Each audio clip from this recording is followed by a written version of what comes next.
జగన్మోహన్ రెడ్డి సొంత ఇలాఖా అయినటువంటి పులివెందులలో ఆయన చేసినటువంటి అక్రమాలు బయటపడుతూ ఉన్నాయి. జగనన్న లేఅవుట్ల పేరుతో ప్రభుత్వ సొమ్మును దుర్వినియోగం చేశారు అంటూ అక్కడ ఎమ్మెల్సీ అయితే నేరుగా మరి ముఖ్యమంత్రి చంద్రబాబు నాయుడు గారికి ఫిర్యాదు చేయడం జరిగింది. ఈ నేపథ్యంలో అక్కడ విచారణకు మరి బాబు గారు అయితే ఆర్డర్స్ ఇచ్చారు అంటున్నారు. మరి గత ప్రభుత్వంలోనే వేల కోట్లు అనర్హులుగా ఉన్న వాళ్ళకు ఇళ్లకు కేటాయించి ఇప్పటికి కూడా ఆ ఇల్లు ఇవ్వలేదు అంటున్నారు. మరి దీని గురించి మరింత విచారణ కూడా జరగబోతోంది. ఇంకా ఎలాంటి అక్రమాలు అక్కడ జరిగాయి, అలాగే ఎన్ని వేల కోట్లను అక్కడ ప్రజాధనాన్ని దుర్వినియోగం చేశారు అన్న విషయాలను తెలుసుకునే ప్రయత్నం చేద్దాం. మనతో ఉన్నారు senior political journalist Durga Kumar గారు.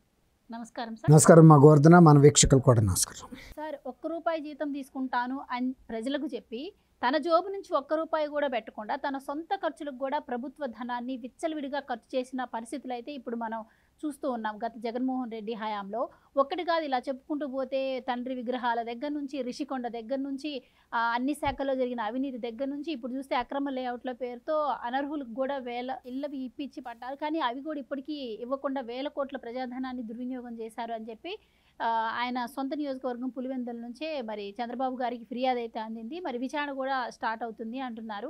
సో ఏంటి సార్ ఈ లేఅవుట్ల వ్యవహారం, ఏం చెప్తారు మీరు? జగన్మోహన్ రెడ్డి గారి పరిపాలనే పూర్తిగా తన సొంత అక్రమ ఆర్జన కోసం ఉపయోగించుకున్నదే తప్ప ఎక్కడా కూడా ప్రజలకు సంబంధించి మేలు జరిగే కార్యక్రమాలు ఆయన చేయలేదమ్మా. అది గత 5 ఏళ్ల నుంచి చేసిన టార్గెట్ ఆంధ్రప్రదేశ్లో అన్ని నియోజకవర్గాల్లో దోసుకు తినటం అదొక ఎత్తు. తన సొంత నియోజకవర్గాన్ని కూడా దాని నుంచి మినహాయించలా. ఎవరైనా ఇప్పుడు ఒక హోటల్ యజమాని ఉండడమ్మా, బయట పెట్టే వాళ్ళ భోజనాలు తక్కువ క్వాలిటీది పెడతాడు, కానీ ఇంట్లో వండుకునేది అయితే వాళ్ళు మంచి క్వాలిటీది వండుకు తింటారు కదా ఆ హోటల్ వాళ్ళు. ఇప్పుడు ఆయన పరిస్థితి ఎట్టా ఉందంటే బయట ఆడికి ఏం పెట్టాడో ఆయన కూడా అదే తిన్నట్టుగా ఉంది. అక్కడ పరిస్థితి సొంత నియోజకవర్గాన్ని కూడా అదే ఒక అక్రమాలు పుట్ట చేశాడు. కనీసం అక్కడ కనుక ఆయన నిజాయితీగానే వ్యవహరిస్తే కనీసం పులివెందుల ప్రజలైనా నమ్మేవాళ్ళు.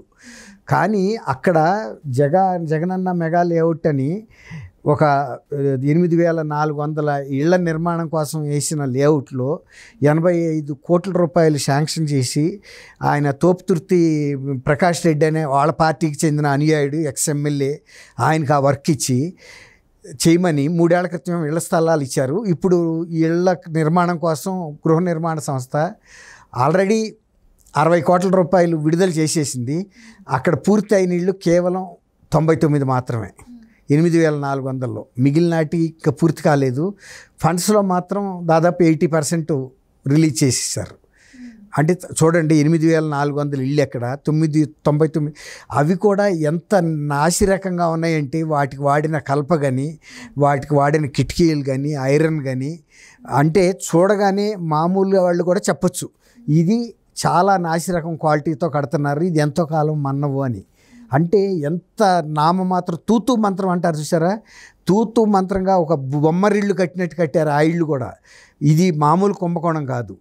ఆయన తెలుగుదేశం మొన్న గ్రాడ్యుయేట్స్ కాన్స్టిట్యూన్సీ ఎమ్మెల్యేగా గెలిచిన రాంభూపాల్ రెడ్డి గారు అసలు ఈ మొత్తం కుంభకోణానికి సంబంధించిన అంశాలన్నీ కూడా సీఎం చంద్రబాబు నాయుడు గారి దృష్టికి తీసుకొచ్చారు. తీసుకురావడంతో పాటు ఆయన అన్ని దానికి సంబంధించిన రుజువులు కూడా పెట్టారు. అసలు యాక్చువల్గా అది సోషల్ మీడియాలో వైరల్ అయినాయి. ఆ ఇళ్ల నిర్మాణ తీరు చూస్తే ఎంత ఇన్ఫీరియర్ అంటే నాసిరకం మెటీరియల్తో కట్టారు. ఏంటంటే ఇక దోసుకోవటమే మెయిన్ ధ్యేయం.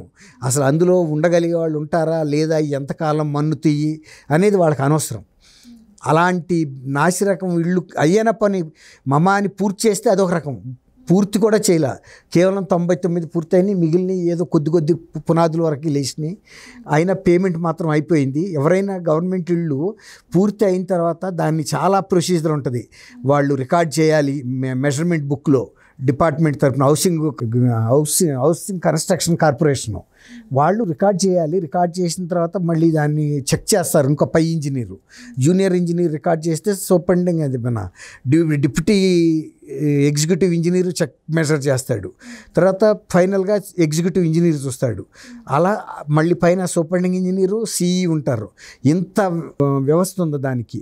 కానీ ఎవరు కూడా దాన్ని చెక్ చేయకుండా ఆయనకి 60 కోట్ల రూపాయలు ఫండ్స్ రిలీజ్ చేశారంటే ఒక పక్కనేమో బడ్జెట్ అసలు ప్రభుత్వమే అప్పులు తీసుకొచ్చి నడుపుతుంది, పెన్షన్లు ఇవ్వటం ఇవే కష్టంగా ఉన్నాయి. అట్లాంటిది 99 ఏళ్ళకి 60 కోట్ల రూపాయలు విడుదల చేసేసారంటే ఇక ఇప్పుడు ఆయన ఏం చేయగలుగుతారు? కాంట్రాక్టర్ కూడా పొలిటికల్ ఆయనే, అందులో ఈయనకి అనుయాయుడు, నియోజకవర్గం జగన్మోహన్ రెడ్డిది. ఇప్పుడు చంద్రబాబు నాయుడు గారు కూడా ఇది చాలా సీరియస్గా తీసుకుని దీని మీద కూడా ఒక శ్వేతపత్రం ఇవ్వాలి. పులివెందుల్లో జరిగిన అక్రమాల మీద. ఇప్పుడు ఇడుపులపాయలో కూడా రాజీవ్ వైఎస్ మెమోరియల్లో ఇది ఉంది, knowledge park, Rajiv knowledge park అని. అందులో 23 విగ్రహాలు పెట్టి రాజశేఖర రెడ్డి గారికి, తర్వాత 49 అడుగుల విగ్రహానికి 8 కోట్ల రూపాయలు పెట్టారు. మిగిలిన నాటికి ఇంకో 2-3 కోట్లు పెట్టారు. మొత్తం ఏదన్నా కానీ వాళ్ళు ఒక 80 కోట్ల రూపాయల పైన ఖర్చు పెట్టారు బ్యూటిఫికేషన్కి వాటికి. అది ఎవరు? పులివెందుల అర్బన్ డెవలప్మెంట్ అథారిటీ డబ్బులు, తర్వాత టూరిజం డిపార్ట్మెంట్ కార్పొరేషన్ వాళ్ళవి. విచ్చలు అంటే మంచినీళ్ళ కన్నా కూడా హీనంగా ఖర్చు పెట్టారు డబ్బులు. 23 ఒకే క్యాంపస్లో రాజశేఖర రెడ్డికి సంబంధించిన 23 విగ్రహాలు పెట్టాల్సిన అవసరం ఏమన్నా ఉందా? బ్యూటిఫికేషన్కి అంత ఖర్చు పెట్టడం ఏమన్నా పిచ్చి పట్టిన వాళ్ళు చేస్తారు. కానీ గతంలో కూడా ఆంధ్రప్రదేశ్లో ఊరూరికి రాజశేఖర రెడ్డి విగ్రహాలని వీళ్ళే లారీలతో సప్లై చేశారు. అంటే ఒక ఫ్యాక్టరీ పెట్టి కడప జిల్లాలో ఎక్కడో అక్కడ తయారు చేయటం, లారీలన్నీ ఊళ్ళల్లో దించుకుంటూ వెళ్ళటం. వాళ్ళు కొన్నిసార్లు ప్రైవేటు భూముల్లో కూడా ఆయన విగ్రహాలు పెట్టారు. తర్వాత ప్రజలకు అడ్డం వచ్చే విధంగా రహదారుల మీద పెట్టారు. అట్లా ఎక్కడికక్కడ. ఇప్పుడు అది కనుక ఎవరన్నా కనుక సరి చేయడానికి అక్కడి నుంచి తీస్తే ఇదిగో రాజకీయ కక్షతో తీస్తున్నారని ఆందోళనకు దిగటం, గొడవలు చేయటం, దాడులు చేయటం, ఈ విధంగా తయారైంది. అంటే ముట్టుకోవడానికి వీల్లేదు. ఇప్పుడు మీరు అన్నట్టు ఈ హౌసింగ్ స్కాండల్ అనేది మామూలు స్కాండల్ కాదు. నా పేద ప్రజలు అంటాడు ఆయన. ఇప్పుడు ఆయన కొన్ని 600 కోట్ల రూపాయలతో రిషికొండలో కట్టిన ప్యాలెస్ ఏంటి, ఇవాళ ఏళ్ళకి కడుతున్న ఈ బొమ్మరిళ్ళ ఇళ్ళు చూస్తే వాళ్ళు వాడిన ఐరన్ కానీ వుడ్ కానీ ఏది అసలు ఒక పద్ధతిగా లేదు. అంత నాసిరకం, ఇన్కంప్లీట్ అయినా సరే బిల్లు మాత్రం ఇచ్చేశారు. ఇప్పుడు దీని మీద కనుక ఎంక్వైరీ చేసి ఆయన సొంత నియోజకవర్గంలో ఈ విధంగా బేదల నోట్లో మట్టి కొట్టి వాళ్ళ పార్టీకి తోపుదుర్తి ప్రకాష్ రెడ్డికి దోచిపెట్టారు. ఇది ఖచ్చితంగా దోచిపెట్టడమే. అది జగన్మోహన్ రెడ్డి గారి హయాంలో 8400 మంది లబ్ధిదారులను ఎంపిక చేశారు. సో వాళ్ళందరూ అనర్హులు. అవును, అది వేరే మాట. అర్హులు అనర్హులు, అవును అవును, అర్హులు అనర్హులు తర్వాత మాట. అసలు అదేనా ఇవ్వాలిగా వాళ్ళకైనా. అనర్హుల తర్వాత మాట. వాళ్ళు ఖచ్చితంగా ఎంపికలోనూ దర్యాప్తులో పెట్టాలి, దర్యాప్తు అంశంలో. తర్వాత వీళ్ళు ఎంత రిలీజ్ చేశారు, అసలు ఎన్ని కట్టారు, ఎందుకు నిధులు ముందే కన్స్ట్రక్షన్ అవ్వకముందు రిలీజ్ చేసే అధికారం ఉందా, వాళ్ళని కూడా సస్పెండ్ చేయాలి హౌసింగ్ కార్పొరేషన్. అంటే అనర్హుల్ని లబ్ధిదారులుగా ఎంపిక చేశారు అన్న, అసలు నిజంగా అక్కడ లబ్ధిదారులు ఉన్నారా? ఉన్నట్టు చూపించి నిధులను పక్కదారి. అదే మరి, అదే అన్న. 99కి ఎక్కడ 88,400 ఇళ్ళకి శాంక్షన్ చేసిన డబ్బుని 99 మాత్రం కంప్లీట్ చేశారు. అది కూడా చాలా నాసిరక పనులే, స్పష్టంగా అర్థమవుతుంది. దాని మీద కూడా విచారణ జరిపించి వాళ్ళ హౌసింగ్ బోర్డు ఇంజనీర్ని కూడా సస్పెండ్ చేయాల్సిన అవసరం ఉంది. ఎందుకంటే వాళ్ళు కుమ్మక్కకపోతే ఇన్ని ముందే ఎట్లా ఇస్తారు? ఇచ్చిన తర్వాత వెనక్కి తీసుకోవడానికి ఏమన్నా ఉంటుందా అవకాశం? ఎట్లాగో కూడా రికవర్ చేయలేరు. ఆయన పూర్తి చేయడు. ఏం చేస్తారు? పూర్తి చేసినది అట్లాంటి బొమ్మరిళ్ళే కడతాడు. అయినా నేను కట్టిన అంటాడు. అయిపోయింది, డబ్బులు వెళ్ళిపోయిన తర్వాత ఇంకా గవర్నమెంట్ ఏం చేయలేదు. మహా అయితే వీళ్ళు ఇప్పుడు ఎంక్వైరీకి వేసినా ఎప్పుడు తేలుతాయి? తరాలు పడుతున్నాయి ఇవాళ కోర్టులో కేసులు తేలేటప్పటికి. తర్వాత అతనేమంటాడు, నేను ఆల్రెడీ కట్టేశాను, కట్టిన తర్వాత మొన్న కనుక పాము దూరింది ఈవీఎంలో అన్నట్టు ఉంటుంది. లేకపోతేనేమో నేను కట్టాను తర్వాత ఏమైనాయో అని అంటాడు అనుకోండి. ఇప్పుడు ఏం చేయగలరు? లేకపోతే వాళ్ళు పే చేయగలరు. ఇక్కడ కాంట్రాక్టర్ కూడా 60 కోట్ల వరకు లబ్ధి పొందాడు అంటున్నారు. తనకి కావాల్సిన కాంట్రాక్టులకి బిల్లులు చెల్లించడం అవసరం లేకుండా చిన్న కాంట్రాక్టర్లకు కూడా 100 కోట్లలో బిల్లులు చెల్లించుకున్న పరిస్థితులు కూడా మనం అసలు యాక్చువల్గా ఇది చిన్న విషయం కాదు కదా, ఇళ్ళు కట్టకుండానే ఫండ్స్ రిలీజ్ చేయటం అనేది. ఇప్పుడు అతను ఏమనొచ్చు, ఎవరైనా ఇప్పుడు కోర్టులో అతను వాదిస్తాడు. ఏం వాదిస్తాడు? ఈ ఇళ్ళు కట్టకుండా అయితే ఫండ్ నాకు రిలీజ్ చేయరు కదండి, ఇళ్ళు కట్టే కాబట్టే ఇచ్చారు, అవి ఏమైందో తర్వాత నాకు తెలీదు, గాలికి ఎగిరిపోయినాయో లేకపోతే వీళ్ళు ఇంకా ఎక్కడికన్నా తీసుకుపోయారో అని అన్నాడు అనుకోండి. వీళ్ళు ఎట్లా డిఫెండ్ చేసుకోగలరు ఆడు కట్టలేదని? అవతల కాంట్రాక్టర్ కట్టకపోతే నువ్వెందుకు ఫండ్స్ ఇస్తావని అడుగుతారు కదా వీళ్ళు. కోర్టు కూడా నమ్ముతుంది, అవును కదా కట్టే ఉంటారు, లేకపోతే ఏమవుతుందని. By act of a God అవి ఏమి ఎగిరిపోయినాయో నాకు అంటాడు.